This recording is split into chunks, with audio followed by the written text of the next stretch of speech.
Howdy do. Again, free time.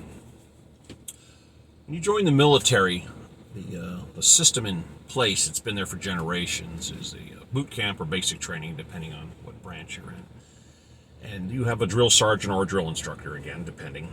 And the basic mission is for them to tear you down. They give you a common enemy, which is the drill sergeant, and they tear you down to nothing and let you be built back up the way they want you, which is a team player.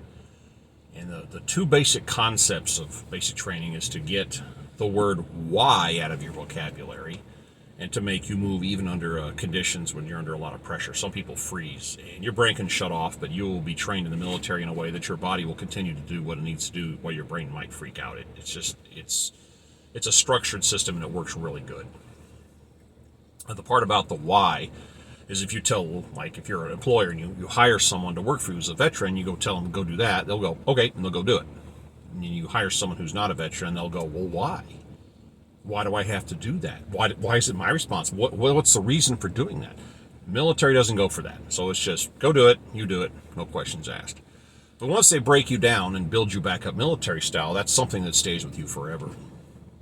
A couple of years after I enlisted, I've mentioned before, I used some of that ninja. I got into flight school, and in flight school there is a warrant officer basic course, which is kind of like a version of basic training all over again. The problem is the tactics and the techniques don't work on people who have been in the military. It's like going out and harvesting your corn, and then the next day trying to harvest your corn again. You can't, it's gone. So it doesn't really work. They're called TAC officers, just training and counseling is what it stands for. And they try that stuff.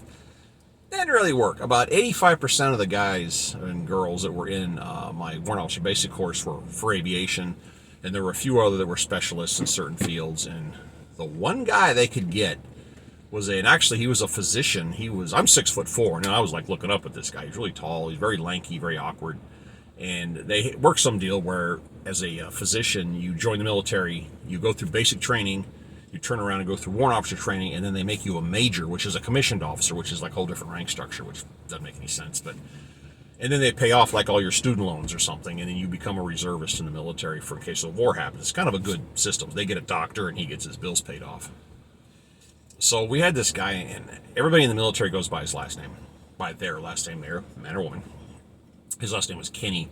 Like I said, he was 6'6", 6'7". His glasses sat all cattywampus on his face. He was just goofy. Well, he went through basic, spun around and went through warrant officer basic. So he was still in that mindset. So the TAC officer would go after him and use him as his target for his aggression.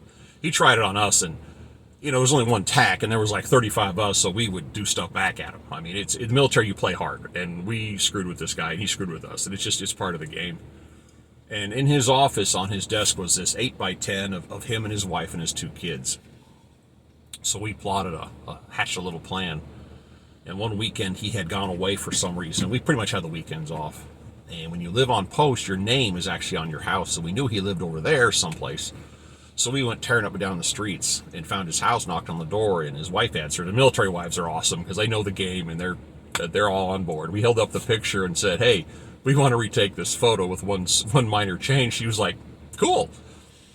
So they dressed up in the same clothes, and we retook the picture, except we put Kenny in it with his wife and kids. And we blew the picture up and framed it, put it back on his desk in the little office building they operate out of. And the other TACs were in there, and we kind of went,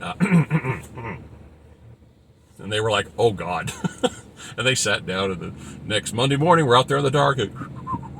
And according to them, he glanced at the picture as he was walking by, and he stopped, and he stared, and he looked away, and he stared again, and he sat down and stared. It's like his brain couldn't process. And he grabbed that picture and came outside screaming, Black Kitty! And he was losing his mind.